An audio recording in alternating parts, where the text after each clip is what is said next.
नमस्कार, मैं हूं शंकर। न्यूज बाइस्कोप 24 के चौसर में आपका स्वागत है। 24 के चौसर के सफर में इस वक्त हम धनबाद में हैं और धनबाद के रणधीर वर्मा चौक पर मौजूद हैं और आज हम अपने कार्यक्रम की शुरुआत करेंगे। हमारे साथ हमारी सहयोगी करिश्मा भी हैं। लोकसभा चुनाव का बिगुल बज चुका है और ऐसे में आज हम धनबाद पहुंचे हैं और यहाँ के लोगों से जानने की कोशिश करेंगे कि आखिर विकास कितने हद तक धनबाद में हो पाया है। इसके साथ हम अपने दर्शकों को ये भी जानकारी दे दें कि बीजेपी की ओर से ढुल्लू महतो इस बार चुनावी मैदान में है, तो कांग्रेस की ओर से अनुपमा सिंह, जो बेरमो विधायक अनूप सिंह की धर्मपत्नी है, वो इस बार चुनावी मैदान में है। तो आज हमारे साथ कई गेस्ट जो है वो मौजूद है, जिसका परिचय हमारे सहयोगी उदय आपको देंगे। बिल्कुल, और मासस से जगदीश रवानी जी भी यहाँ पे मुकाबले को त्रिकोणीय बनाने की कोशिश कर रहे हैं। हमारे साथ बीजेपी जिला उपाध्यक्ष मानस प्रसन्न जी हैं, नितिन भट्ट जी हैं, सांसद प्रतिनिधि हैं, रीता प्रसाद जी हैं। आप सभी का बहुत बहुत स्वागत है। कांग्रेस से प्रभात सुरोलिया जी हैं, प्रीतपाल सिंह जी हैं, अरविंद कुमार सैनी जी हैं और ध्रुव कुमार हरि जी हैं, राजीव राय जी हैं और इन तमाम लोगों से हम बातचीत करेंगे। सबसे पहले प्रभात सुरोलिया जी से जानते हैं। प्रभात जी, आप धनबाद को लेकर जिस तरह से चुनाव हो रहे हैं, क्या कहेंगे? ये चुनाव पहली बार धनबाद का स्थानीय मुद्दे पे चुनाव हो रहा है, क्योंकि एक तरफ लोग ये चाहते हैं कि यहाँ पे भय और आतंक का राज खत्म हो, अनुपम राज आए, इसीलिए लोग अनुपमा सिंह को यहाँ पे जिताना चाहते हैं। तो धनबाद की आज की वर्तमान स्थिति यही है। बिल्कुल, लेकिन कई तरह की बातें आ रही है, दोनों तरफ से आरोप प्रत्यारोप का दौर अभी चल रहा है, उसको लेकर आप क्या कहें? देखिए, आरोप प्रत्यारोप तो जब तक चुनाव खत्म नहीं होगा चलते रहेगा, लेकिन इतना जान लीजिए इस बार धनबाद में बदलाव होने जा रहा है। अनुपमा सिंह भारी वोट से जीतने जा रही है। चलिए, बीजेपी से हमारे साथ मानस प्रसन्न जी हैं। मानस प्रसन्न जी के पास आएंगे। मानस जी, क्या कहेंगे आप? बताए तो सवाल तो नहीं सुना मैंने। बिल्कुल, देखिए, इनका कहना है कि एक अच्छी छवि के नहीं है ढुल्लू महतो जी और इसलिए लोग अनुपमा सिंह के साथ हैं। इस पर आप क्या कहेंगे? ऐसा है कि ढुल्लू महतो जी का सर्टिफिकेट लिखने के लिए कोर्ट बैठा हुआ है और जो भी करने के लिए जनता बैठी हुई है। ऑलरेडी वो हमारे 3 बार यहाँ से विधायक रह चुके हैं और लोकप्रिय विधायक है और लगातार कई हजारों हजार मतों से जीते हैं, तो जनता ने उनको सर्टिफिकेट दी हुई है। और जहां तक सवाल भय और आतंक का है, तो कहीं ना कहीं अनूप सिंह या अनुपमा सिंह क्या है, इसके विषय में बताने की जरूरत है। बेरमो की जनता या कांग्रेस खुद बता सकती है कि वो क्या कर रही है। और जहां तक ढुल्लू महतो जी का सवाल है, तो राम मंदिर का निर्माण किसने कराया? आप जाकर देखें, गरीबों का सेवा किसने किया? किसने वो खून देने का काम किया? गरीब बेटियों का शादी कराने का काम किसने किया? किसने अनाज देने का काम किया? किसने हर घर को छत देने का काम किया? तो ऊपर से बैठा हुआ नेतृत्व को लेकर नीचे का बैठा हुआ नेतृत्व, हर वर्ग सोचता है केवल और केवल सेवा, संकल्प, और यही हमारा केवल जनता का सेवा ही हमारा संकल्प है। इसी के साथ आगे बढ़ते हैं और कहीं भी ये भ्रम निकाल दे कि ये कहने से इनको वोट मिलने वाला, ये कहीं नहीं टिकने वाले हैं। और निश्चित रूप से जनता ये जाग चुकी है और जान चुकी है कि ये भ्रम फैलाकर केवल काम करने वाले हैं और निश्चित रूप से केवल और केवल ढुल्लू महतो ही रहेंगे और कहीं अनुपमा सिंह नहीं टिकने वाले। एक सवाल यहाँ ये भी उठता है कि यहाँ पे जो वोटिंग होगी वो प्रत्याशियों के आधार पर होगी या पार्टियों के आधार पर, क्या लगता है आप? देखिए, आज पूरे देश में जो चुनाव हो रहा है वो नरेंद्र मोदी जी के नेतृत्व में देश की जनता देख रही है और वो देख रही है कि कौन देश का प्रधानमंत्री सही तरीके से जो देश को आगे ले जा सकता है। और पिछले 10 वर्ष के कार्यकाल का जब मूल्यांकन करें और उनके साथ अगर 70 वर्ष के जब कार्यकाल को मिलाते हैं, तो 10 वर्ष का जो नरेंद्र मोदी जी का नेतृत्व है वो महत्वपूर्ण लोगों को दिखता है। और ये केवल बोलने से नहीं होता है कि आतंक का माहौल, अरे 4.5 साल से आपकी सरकार है, ये आतंक का माहौल तो आपने पैदा कर रखा है। क्यों आपने आतंक को नहीं रोका? क्यों यहाँ लोगों से रंगदारी आपने रोकने का काम नहीं किया? वो सरकार तो भारतीय जनता पार्टी की थी नहीं, जेएमएम की सरकार, कांग्रेस की सरकार थी। मिलकर आप लूटेंगे, कोयला चोरी आप करवाएंगे, डकैती जो करेंगे उनको बढ़ावा आप देंगे, उनको प्रशय आप देंगे, उनके ऊपर कोई कार्रवाई नहीं करेंगे और दोष देंगे कि 4.5 साल से जो यहाँ पर भय और वातावरण है उसको हम मुक्त करना चाहते हैं। किस मुंह से आप बोल रहे हैं? अरे सरकार आपकी भारतीय जनता पार्टी की सरकार है। आपको तो बोलने से पहले ये समझना चाहिए कि हम उंगली किस पर उठा रहे हैं, अपने पर ही उंगली उठा रहे हैं। एक रीता देवी जी भी हैं। रीता देवी जी, आपको क्या लगता है यहाँ महिलाओं को लेकर क्या ट्रेंड है? महिलाओं को लेकर आप लोगों को, आप लगातार चुनाव अभियान में भी अभी घूम रही हैं। यहाँ जितना भी हमारे माननीय प्रधानमंत्री जी के सौजन्य से जितना यहाँ घर का लाभुक जितने भी हैं, चाहे वो उज्ज्वला योजना हो, चाहे वो आवास योजना हो, सभी में महिलाएं चढ़ बढ़ कर भाग ली हैं और मोदी जी को वो पूर्ण रूप से, वो बहुमत से वो आशीर्वाद देंगे। हमारी ढुलू मातो जी को कमल छापे बटन वो दबाएंगे और इसका रिजल्ट 4 जून को आएगा। चलिए, तो इनका कहना है कि जो केंद्र की योजनाएं हैं उनका लाभ मिला है। करिश्मा, देखिए यहाँ पे प्रत्याशी पार्टी दोनों चीजें मायने रख रही हैं। एक बार आप कांग्रेस के लोगों से बातचीत करिए कि देखिए मुद्दा ये है कि वो कह रहे हैं कि जो केंद्र की योजनाएं हैं उनका लाभ मिला है, और ढुल्लू महतो जी को लेकर उनका कहना है कि भाई जो करना है कोर्ट उस बात का फैसला करेगी। ऐसा है कि आप देख रहे हैं कि जो 4.5 साल की वो बात कर रहे हैं, तो 4.5 साल में किस कांग्रेसी के ऊपर 50 मुकदमे हैं, ये बताने का काम करें। आज जो भय और आतंक का माहौल है, आप बागमारा में जाके पता कर सकते हैं। अगर रिकाउंटिंग होती, कांग्रेस के प्रत्याशी जो जलेश्वर महतो थे, अगर रिकाउंटिंग में जाते तो निश्चित रूप से उनकी जीत तय थी। लेकिन अब आप ये बात करते हैं कि केंद्र की योजनाओं का बहुत लाभ मिल रहा है। आप बताएं कि 2014 में जो गैस की कीमत हम 410 रुपए में छोड़ के आए थे, आज 3 गुना कीमत है उसकी। यही मोदी की क्या गारंटी है? तेल जो 70 साल की बात करते हैं, मात्र 55 साल कांग्रेस का 54 से 55 साल का कार्यकाल रहा। उस 54 से 55 साल के कार्यकाल में हमने इस 70 साल के कार्यकाल जो टोटल है, जिसमें अटल बिहारी वाजपेयी जी का भी कार्यकाल है, चंद्रशेखर जी का भी कार्यकाल है, देवगौड़ा जी का भी कार्यकाल है, 70 रुपए हमने कीमत नहीं पार करने दी। और 3 रुपया 26 पैसा जो सेंट्रल टैक्स था वो लिया जाता था, आज 31 रुपया टैक्स कर दिया गया पेट्रोल में। डीजल में 27 रुपया कुछ पैसा टैक्स कर दिया गया। आखिर ये पैसा जा कहाँ रहा है? लोगों को क्यों नहीं राहत दी जा रही है? आज उज्ज्वला के नाम से आपने लोगों के घरों में चूल्हा देने का काम किया। आज उनसे आप जाके पूछिए कि फिर वो फूंक मार के चूल्हा ही जला रहे हैं, वो एक कोने में पड़ा हुआ है। दूसरा चीज, आज 45 का जो आंकड़ा है, आज बीजेपी ये कहती है कि भाई हमारा उस औसत से रेट नहीं बढ़ा है। जो पेट्रोल, मनमोहन जी के वक्त जो पेट्रोल डीजल की कीमतें थी उस अनुपात में, जो इससे पहले बढ़ता रहा है उस अनुपात में नहीं बढ़ा है। वो जानकारी नहीं, एक मिनट, क्रूड ऑयल का रेट था उस वक्त, आज क्रूड ऑयल क्या रेट है? आज तो क्रूड ऑयल जो है निम्नतम स्तर पे है। उस वक्त तो क्रूड ऑयल $110-130 प्रति बैरल हो गया था। उस वक्त हम लोगों ने इसको कंट्रोल। करिश्मा, इस बात का जवाब लीजिए, वो कुछ कह रही थी। जी, लेकिन मैं सबसे पहले विकास को लेकर यहाँ पर लोगों से बात करूंगी कि आखिर धनबाद में अब तक कितना विकास हुआ है। पहले हम कांग्रेस से जानने की कोशिश करेंगे कि इन्हें क्या लगता है कि कितना विकास हुआ है, उसके बाद हम बीजेपी के नेताओं से बातचीत करेंगे कि आखिर कितना विकास हुआ है और यहाँ की जनता क्या चाहती है। पहले हम कांग्रेस के नेताओं से बातचीत करते हैं। राजीव पांडे हमारे साथ है। क्या लगता है धनबाद में अब तक कितना विकास हुआ है? देखिए, धनबाद में तो डबल इंजन की सरकार थी। मैं धनबाद में झरिया विधानसभा से आता हूँ। देश के प्रधानमंत्री बीजेपी, रघुवर दास बीजेपी, धनबाद के सांसद बीजेपी, झरिया का विधायक संजीव सिंह जी थे वो भी बीजेपी थे, और मेयर भी बीजेपी। लेकिन फिर भी एक शिक्षा का धरोहर राजा शिव प्रसाद कॉलेज बेलगड़िया चला जाता है। ये आज वो बेलगड़िया में जाकर पता कीजिए कि उस शिक्षा की क्या स्थिति है। यहाँ कहते हैं कि विकास विकास, क्या विकास हुआ? कुछ लोगों को कहना है कि मोदी माने पीएन सिंह मजबूरी है, मोदी जरूरी है। तो क्या मोदी जरूरी है? तो उनको सांसद महोदय जी जो यहाँ है, ये 3 टर्म हो चुका। यहाँ बीजेपी के लोग भी हैं, उनसे पूछिए कि धनबाद में यातायात आज बरसों से मांग रहा है, धनबाद से दिल्ली का ट्रेन, एक भी ट्रेन उनके कार्यकाल में आया? बीजेपी वाले थोड़ा ध्यान से सुनिएगा, ये जो भी बोल रहे हैं आपको इन्हीं का जवाब देना होगा। पूछिए इनसे कि बरसों से मांग रहा है, यहाँ लोग बैठे हुए हैं धनबाद में, कई बार बरसों से मांग रहा है कि सीधे धनबाद से दिल्ली के लिए ट्रेन हो। इनके कार्यकाल में कितने ट्रेन आए?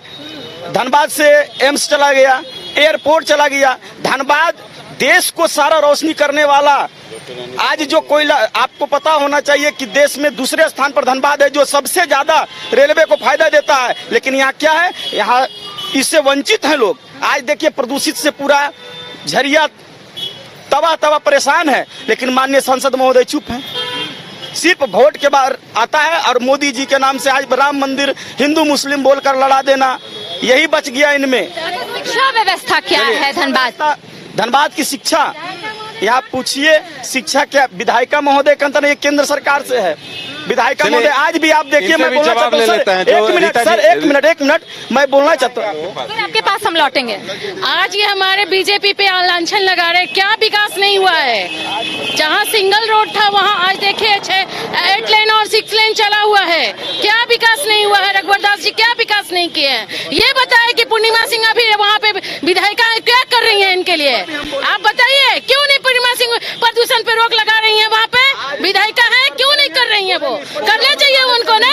अभी 8% तो आपका विधायक है ना, बोलना चाहिए ना, क्यों नहीं कर रही है? कोल मंत्रालय से अच्छा, आप लोग एक एक कर सुनिए, पहले मेरी बात सुन लीजिए। आप लोग एक एक करके बात रखिएगा, तभी हमारी जनता या फिर हमारे जो दर्शक है वो समझ पाएंगे कि आप लोग क्या बोल रहे हैं। एक साथ अगर आप लोग चिल्लाइएगा तो कोई नहीं समझ पाएगा कि आप लोग क्या बोल रहे हैं। एक बार आप लोग बोलिए, फिर आप लोग जवाब दीजिए। बोलिए। नहीं, जैसा कि अभी हमारी बहन रीता प्रसाद जी ने कहा कि पूर्णिमा सिंह जी क्या कह रही है, क्या कोयला मंत्रालय पूर्णिमा सिंह के अंडर में आता है?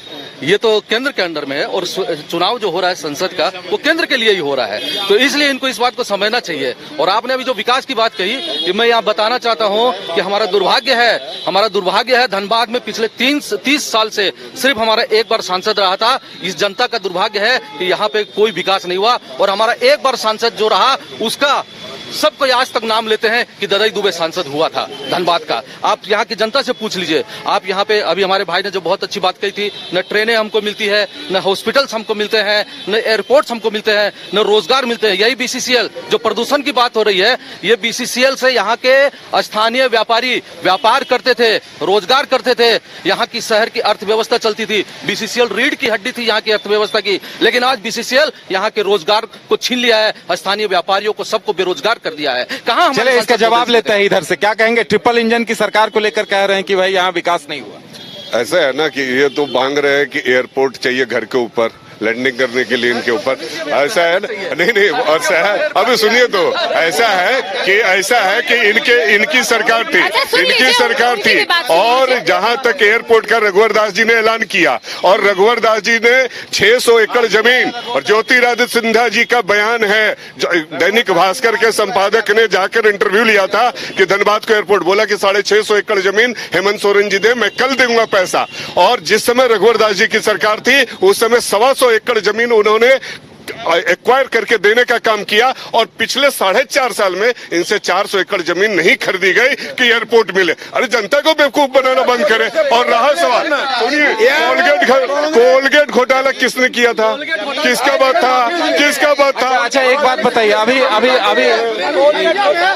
कोयला गाड़ी से पूछा जाए झरिया वाले से कि 25,000 रुपया रखवा दी, कौन मांग रहा है? झरिया का एक बार आप लोग सुन लीजिए, एक बार आप लोग सुन लीजिए। एक एक कर सुनिए। मैंने अभी देखिए बात ऐसी है कि अगर आप एक मिनट, कोलगेट घोटाले का इन्होंने बात कहा, सीएजी ने कहा है कि ये कोई घोटाला नहीं था, हमने उस वक्त ये जानबूझ कर किया। और आज इसी घोटाले का आरोपी नवीन जिंदल इनकी ही पार्टी से चुनाव लड़ रहा है। तो क्या घोटाला है ये? घोटाले का जो इन्होंने सिर्फ उस वक्त एक ऐसा माहौल बनाया था, घोटाला आज हो रहा है। इलेक्ट्रोल बॉन्ड के माध्यम से घोटाला हो रहा है, जिसके नाम पे गाय माता को बोलते हैं मेरी माता है, उन्हीं से ये लोगों ने चंदा लिया है। जो दवाई फेल हो गई है, आज तो दवाई खाने में भी हमको डर लगता है। चलिए सुनिए आप बात, कोल आवंटन रद्द भी हुए थे, दवाई खाने में कोल आवंटन रद्द भी हुए थे, दवाई कहीं फेल तो नहीं थी जिसका ये लोग इलेक्ट्रोल बॉन्ड से पैसा लिए थे। नहीं देखिए, इलेक्ट्रोल बॉन्ड की जहां तक बात है तो भाई उससे कोई अछूता नहीं है भाई। अगर बीजेपी ने 6,000 करोड़ लिए तो कांग्रेस ने भी 1100 उन्होंने उससे लिया जिसके आईडी का रेड पड़ा, जिसके इनकम टैक्स का रेड पड़ा, जिसको धंधा मिला, उनसे उन्होंने लिया। आज भी बहुत अच्छा महिला के जिला अध्यक्ष बीजेपी का, उनको बताते हैं, बोले पूर्णिमा सिंह क्या किए। आज आप बनियाहिर गए होंगे, बनियाहिर में एक अस्पताल बना जो कि वहाँ जुएड़ियों का अड्डा बना, खाली अस्पताल में टेंडर हुआ, बनकर बंद हो गया। लेकिन आज सुनिए, आज माननीय विधायिका पूर्णिमा नीरज सिंह का देन है कि 10 करोड़ 38 लाख का वहाँ अस्पताल बन रहा है। एक मिनट, झरिया बलियापुर सड़क जो बरसों से मांग रहता था, माननीय विधायक जी ने विधानसभा सत्र में आवाज बुलंद करके उसको दिलवाए। ये आपका अच्छा चलिए, और भी मैं बहुत सारे योजना है बताता हूँ। अभी ऐसा योजना है, अभी कहते पूर्णिमा सिंह क्या कर रही है। आज जितना आप जाइए सबसे ज्यादा संजीव सिंह से ज्यादा पूर्णिमा एक मिनट, बीजेपी और कांग्रेस के लोग हैं, मुझे लगता है कुछ आम लोग भी हैं। भाई आप लोग भी कुछ बताइए, क्या लगता है विकास को लेकर, किसके कार्यकाल में विकास हुआ? अभी कह रहे थे कि ददई दुबे जी के वक्त काफी विकास हुआ था, कुछ धनबाद में विकास का काम तो माने ठीक ठाक चला है, ऐसा कुछ नहीं है। लेकिन यही है कि अभी तक जाम का जो है यहाँ का वो ये लोग माने नहीं करा पाए हैं। इनका कहना है कि भाई यहाँ जो जाम की समस्या है उसका समाधान नहीं हुआ है। बांट दिया इस धरती को, चांद सितारों का क्या होगा? कुछ उन नदियों को भी कुछ नाम रखे, बहती धारा का क्या होगा? शिव की गंगा भी पानी है, आबे जमजम भी पानी है, मुल्ला भी पिए, पंडित भी पिए, पानी का मजहब क्या होगा? पूछो इन फिरका परस्तों से, क्या सूरज अलग बनाओगे? एक हवा में सांस है सबकी, क्या हवा भी नहीं चलाओगे? बहुत बढ़िया। नस्लों का करे जो बंटवारा, रहबर वो कौम का डोगी है। क्या खुदा ने मंदिर तोड़ा था या राम ने मस्जिद तोड़ी है? जवाब देना चाह रहा है, जवाब। गिरते हैं सह सवारी मैदान जंग में, गिरते हैं सह सवारी मैदान जंग में, वो तिफल क्या गिरेंगे जो घुटनों के बल चले। अरे इन लोग क्या बात करेंगे? इनका पूरा डीएनए अगर जांच कीजिए, पूरा जानकारी लिए, इन लोग का वही है। आप बताइए तृणमूल कांग्रेस संदेश खाली में क्या किया? आज आप इंडिया गठबंधन की बैठक करते हैं, क्या तो आप बुलाते हैं कि नहीं उसको? आप लोग हाथरस, अरे आप लोग तो खड़ा नहीं हो पाइएगा। और इनका सुपड़ा पूरे देश से साफ है।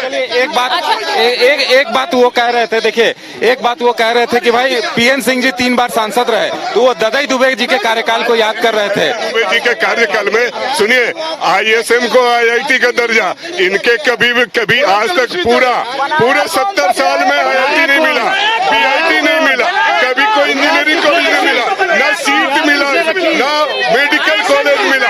अरे भैया एम्स दिए हम लोग, हर चीज दिए। अब घर घर इनको चाहिए हेलीकॉप्टर और एम्स, ऐसा नहीं होता। हमारा IIT ISM और MPL और इधर आपको कॉलेज, कौन सा चीज चाहिए? अरे 4 कांग्रेस के नेता भी कुछ बोलना चाहते हैं। कांग्रेस के नेता का भी एक सवाल है, बोलिए। नहीं, देश का आजादी के बाद से देश का सबसे पहला खाद्य कारखाना सिंदरी फर्टिलाइजर किसने बनाया? कांग्रेस ने बनाया। आज कोलेरियों का राष्ट्रीयकरण इस क्षेत्र में किसने किया? कांग्रेस ने किया। रेल तेल भेल किसने बनाया? इसरो से लेकर के।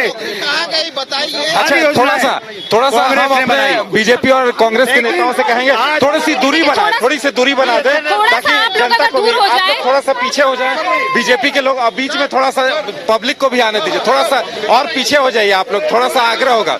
बिल्कुल थोड़ा सा और पीछे। आम जनता भी हमारे साथ जुड़े हैं। देखिए नेताओं से तो हमने बातचीत कर ली कि आखिर धनबाद में कितना विकास हुआ है, लेकिन जनता से हम जरूर जुड़ने की कोशिश करेंगे और जनता से बात करेंगे कि आखिर जनता को क्या लगता है कि कितना विकास हुआ है। कई आम जनता भी हमारे साथ जुड़े हैं। उदय से हम बोलेंगे कि आप उनसे भी बातचीत करें कि आम जनता क्या सोच रहे हैं, आम जनता क्या सोच रहे हैं। उदय, बिल्कुल वही हम जनता से एक बार बात करना चाह रहे हैं। अगर आप लोग बताइए विकास को लेकर क्या लगता है, धनबाद में किस चीज की कमी है जो नहीं हुआ है? मुझे तो ये लग रहा है कि धनबाद जिला का धरती पुत्र माननीय डुलू महतो जी धनबाद के लोगों का दर्द जानते हैं और उन्हें यहाँ से टिकट मिली है तो धनबाद जिला के लोग बहुत खुश हैं। अनुपमा जी बिरभूम से आती है, धनबाद के लोगों का दुख दर्द क्या जानेगी? ये सबसे दुर्भाग्य की बात है और मैं तहे दिल से डुलू महतो जी को समर्थन। चलिए आप लोग अगर आम जनता है तो आप लोग कुछ बताइए, क्या लगता है चुनाव को लेकर विकास कितना हुआ है धनबाद में, किस चीज की कमी?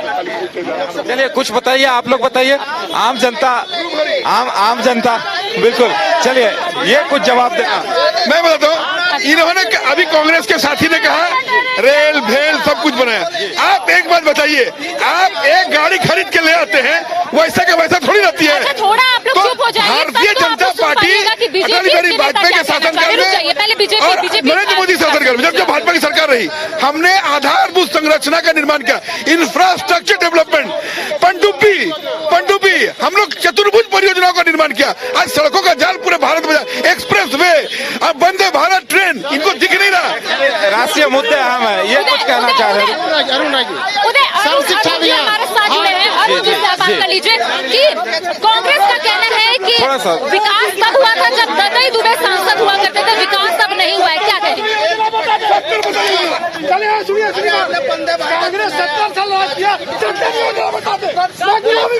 अरुण जी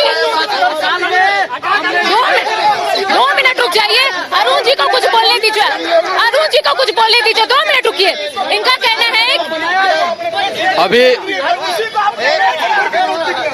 अभी हमारे एक साथी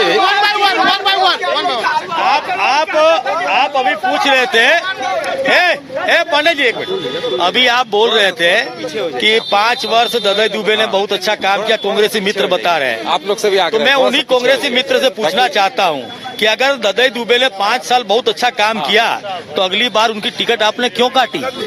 अगर बहुत अच्छा काम किया था तो आपको टिकट नहीं काटना चाहिए था। और तृणमूल कांग्रेस से टिकट चुनाव लड़े ददई दुबे, और उसी ददई दुबे को 30,000 वोट नहीं आया है।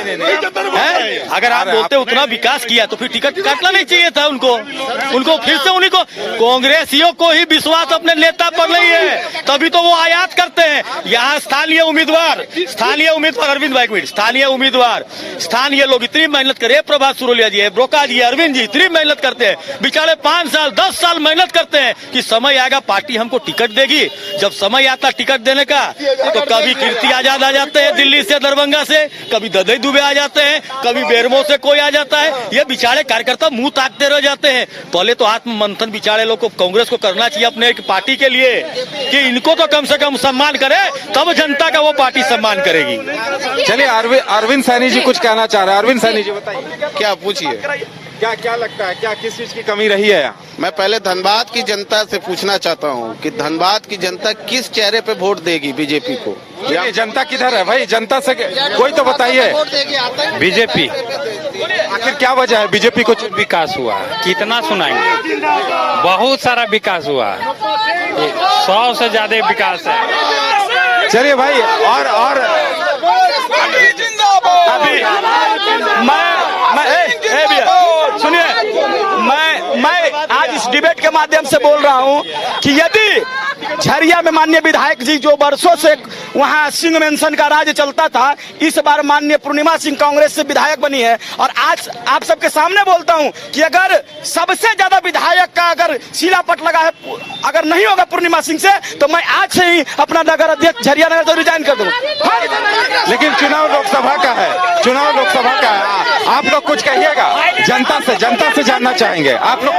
रिजाइन क्या लगता है, क्या मुद्दा है यहाँ? बात नहीं होता तो मुद्दा बेरोजगारी, महंगाई, मुद्दा तो यही ना होगा सर। आप क्या कहिएगा, क्या है मुद्दा? आप लोग बताइए, आप लोग बताइए कुछ। चलिए, महंगाई, बेरोजगारी, ये चीजें मुद्दा है, और चुनाव में ये चीजें मुद्दा बनेंगी। जी, झारखंड में लोग कहते थे ये तुष्टीकरण का राजनीति करने वाले बार बार भारतीय जनता पार्टी पर जो झूठा आरोप कांग्रेस, झारखंड मुक्ति मोर्चा वाले जो लगा रहे हैं, ये तो साफ शब्दों में देखा जा रहा है। आज अगर झारखंड में देखा जाए तो अनुसूचित जाति वर्ग की संख्या 50 लाख की है, लेकिन ये जो कांग्रेस के लोग जो कहते हैं हम बाबा साहब का अनुयायी है, बाबा साहब के हितैषी है, संविधान के विरोधी है भारतीय जनता पार्टी, हम कांग्रेस, जेएमएम के और राजद के लोगों से पूछना चाहते हैं कि आपके जो 4.5 वर्ष जो सरकार चला, रघुवर दास के सरकार में, अगर झारखंड में यहाँ अनुसूचित जाति के सर्वांगीण विकास के लिए, उनके समस्या को समाधान के लिए, यहाँ पे जो है कि उनके संवैधानिक अधिकार को दिलाने के लिए आयोग, यहाँ पे अनुसूचित जाति आयोग, ये भारतीय जनता पार्टी की सरकार में गठन हुआ। ये रघुवर उपलब्धियां प्रीतपाल, लेकिन देखिए, जो कांग्रेस वाले आज यहाँ पर प्रचार कर रहे हैं, अनर्गल प्रचार है जिसका कोई औचित्य नहीं है। ये हमारे प्रभात जी दिन रात मार्केट में चेंबर का काम करते रहते हैं, दुखी वर्ग के लोगों का काम करते हैं, लेकिन बाहर से आ गया उसी के घर का विधायक, उसी के घर का सांसद, क्या मतलब है? हम छोटी सी एक प्रतिक्रिया लेंगे। एक मिनट, वक्त की थोड़ी, अब एक मिनट, अभी जो विकास की बात कर रहे थे ना, एक छोटा सा एग्जांपल मैं आपको दे रहा हूँ। 2018-19 में रघुवर दास जी की सरकार ने झरिया के लिए 360 करोड़ रुपयों की जलापूर्ति योजना दी थी और उसका कार्यकाल था कि 2022 में खत्म कर देना है। 2019 में सरकार किसकी आई? यूपीए की सरकार आई। और आपको बोलता हूं मैं, आप उसको डंके की चोट आप चिन्हित करवा लीजिए, उसको जांच करवा लीजिए। जवाब ले लेता है, जवाब ले लेता है। भी काम नहीं हुआ। चलिए चलिए, सुनिए, ऐसा है कि ये भाजपा का सिर्फ और सिर्फ एक ही एजेंडा है, लोगों को बरगलाना। अरे आज धनबाद में इनका सांसद इतना सालों से, इनका विधायक इतना सालों से एक अंडरपास तो नहीं चौड़ा करवा सकेंगे, एक रेलवे का अंडरपास चौड़ा नहीं करा सकते। हमारे सांसद जी ने कहा था जुलाई अगस्त में कि बस अगले महीने से हो जाएगा, कहाँ हुआ? हम पीछे पड़े हुए उसके, हम करवा रहे हैं। हमने मटकुरिया का फ्लाईओवर का काम फाइनल करवाया है। ये धनबाद के इतिहास में पहली बार हुआ है कि यहाँ पे धनबाद की जनता को बेवकूफ बनाने के लिए, धनबाद की जनता को डराने के लिए इन्होंने एक आतंक चलिए, कहा जा सकता है कि यहाँ का तापमान काफी तेज है, गर्मी का मौसम है और सियासी तापमान भी काफी तेज है। हमारे पास वक्त की कमी है, फिलहाल इतना ही। 24 के 74 में अगले पड़ाव पर फिर मिलेंगे। हमें दीजिए इजाजत, नमस्कार।